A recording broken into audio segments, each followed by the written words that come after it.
மாண்புமிகு மின்துறை அமைச்சர் அவர்களுக்கு தமிழ்நாடு மின்சார வாரியத்தினுடைய கடன் 2,47,000 கோடி என்று பல்வேறு காலகட்டங்களை சுட்டிக்காட்டியிருக்கிறார்கள். கடந்த காலங்களில் 1,59,000 கோடியாக இருந்தது. ஒரு ஆண்டுக்கு 15,000 கோடி வட்டி கட்டி அந்த கடன் சுமை அதிகரித்திருக்கின்றன. ஒரே ஒரு கேள்வி மட்டும் இறுதியாக, தாவேக அரசில் 5 ஆண்டுகள் மின்வாரியத்தில் கடனே வாங்க மாட்டீர்களா?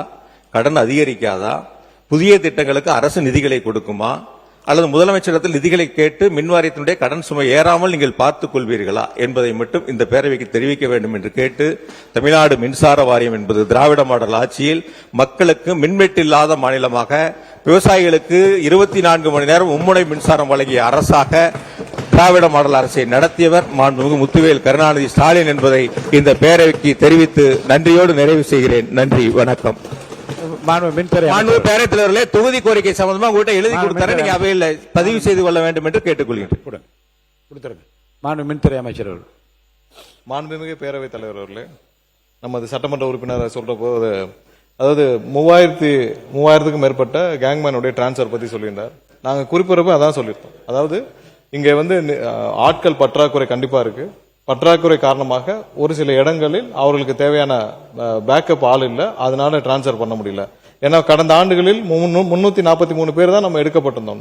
சோ அது ஒரு முக்கியமான விஷயம். அடுத்ததாக ஏதோ செய்தியாளர் சந்திப்பின் போது ஏதோ தடித்த வார்த்தைகளால் ஏதோ முறைகேடுகள் அப்படிலாம் சொன்ன மாதிரி சொன்னார். நாங்க வந்து சும்மா பொதுவாக யாரும் எதுவும் சொல்லல. இந்த துறையில் அமைச்சராக வந்த பொழுது முதல்வருடைய உத்தரவின் பேர்ல கடந்த 5 ஆண்டுகள் நடந்த அனைத்து டெண்டர்களையும் அனைத்து ஒப்பந்தங்களும் தீவிரமாக ஆராய்ந்து, அதுல 4 அமைச்சர்கள் மாறின பிறகும் எல்லாவற்றையும் ஆராய்ந்து 45 டெண்டர்களில் பெரிய அளவில் முறைகேடுகள் கண்டுபிடிக்கப்பட்டு, அது டிபிஎஸ் விஜிலன்ஸுக்கும் ரெஃபர் பண்ணப்பட்டு, வழக்கும் பதிவு செய்யப்பட்டு, அதுவும் தற்போது விசாரணை நடந்து வருகிறது. அவருக்கும் தெரியும் அது விசாரணையில் நடந்து வருகிறது. அது இல்லாமல் இப்ப கடன் வாங்கப்படும். ஏன்னா இது தனி நிறுவனம், இது கார்பரேஷன், இது பொதுத்துறை நிறுவனம். இந்த நிறுவனம் இது ஒரு அளவுக்கு தான் அரசு இதுக்கு நிதி கொடுக்குமே தவிர இது தானாக இயங்க முடியாது. தாங்க இயங்கக்கூடிய ஒரு நிறுவனம் கடன் வாங்கி தான் செய்ய முடியும். ஆனால் கடனை வாங்குற போது அந்த கடன் எப்படி நம்ம பயன்படுத்துறோம் இருக்கும், எங்கெங்க பயன்படுத்தணும் இருக்கணும். பெரிய அளவில் ஆட்களும் வேலைக்கு எடுக்காமல், பெரிய அளவில் இன்ஃப்ராஸ்ட்ரக்சரும் நம்ம அதிகரிக்காமல், எதுவுமே செய்யாமல், அதுவும் ஏன்னா மற்ற துறையில் இருந்தப்போ அவர் வேலைக்கு அதிகமா ஆள் எடுக்கக்கூடியவர் தான். ஆனால் இந்த துறைக்கு வந்த போக்குவரத்தில் இருந்தப்போ நிறைய ஆட்களை வேலைக்கு எடுத்திருக்கிறார். அதெல்லாம் எடுத்தது நல்ல சிறப்பாக வேலைக்கு ஆட்களை எடுக்கக்கூடியவர் தான் முன்னாடி நம்மளுடைய சட்டமன்ற உறுப்பினர். ஆனால் இந்த துறையில் மட்டும் வேலைக்கு ஆட்கள் எடுக்கவில்லை. ஏன்னா அவருக்கு இது போக நிறைய மற்ற விஷயங்கள், மற்ற வேலைகள் நிறைய இருந்திருக்குது. அதனால கண்டிப்பாக இது கடனை வைத்து தான் சமாளிக்க முடியும். அதை எப்படி பயன்படுத்தணும் இருக்கு. கண்டிப்பாக ஒவ்வொரு ரூபாயும் மக்கள் பயன்பாட்டுக்கு இந்த வாரியத்திற்கு சரியாக பயன்படுத்தப்படும் என்று தெரிவித்துக் கொண்டு என்னுடைய பதில் உரையில் எல்லாவற்றையும் விரிவாக மாண்புமிகு எதிர்க்கட்சி தலைவர் உட்காருங்க. சொல்லுங்க.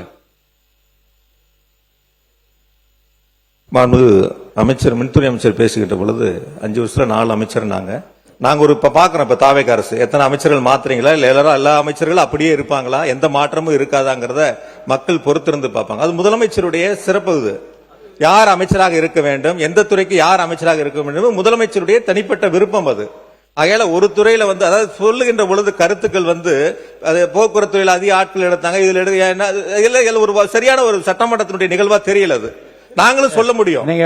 நீங்க இது வரைக்கும் எஸ்சி கூட்டமே நடத்தல, மின் விநியோகத்துல மின்சார விநியோகத்தை செய்வதற்கான கூட்டமே நீங்க நடத்தல. அப்புறம் எப்படி சீரான மின் விநியோகம் செய்ய முடியும்? அதனாலதான் தமிழ்நாடு முழுக்க மின்வெட்டு ஏற்படுது.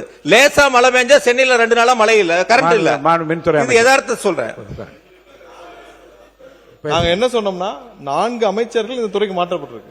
4 முறை அமைச்சரவை மாற்றம் நடந்திருக்கு. 4 முறை மாற்றப்பட்டு இந்த துறையில் என்னென்ன நடந்திருக்கு நம்ம சொல்றோம். அதெல்லாம் ஒன்றும் தப்பு இல்ல. அவர் ஏற்கனவே வேலைக்கு ஆள் எப்படி எடுத்தான்றதில், வேலைக்கு ஆள் எடுப்பதில் வல்லுனர். அது வல்லுனர்னு ஊருக்கே தெரியும். அது எடுத்தவரை இங்கேயே எடுக்கலன்னு தான் கேட்கிறோம். எடுத்திருந்தா நல்லபடியா இருந்திருக்கும், இப்ப நடந்திருக்கும். அடுத்ததுக்கு போகலாம். நன்றி.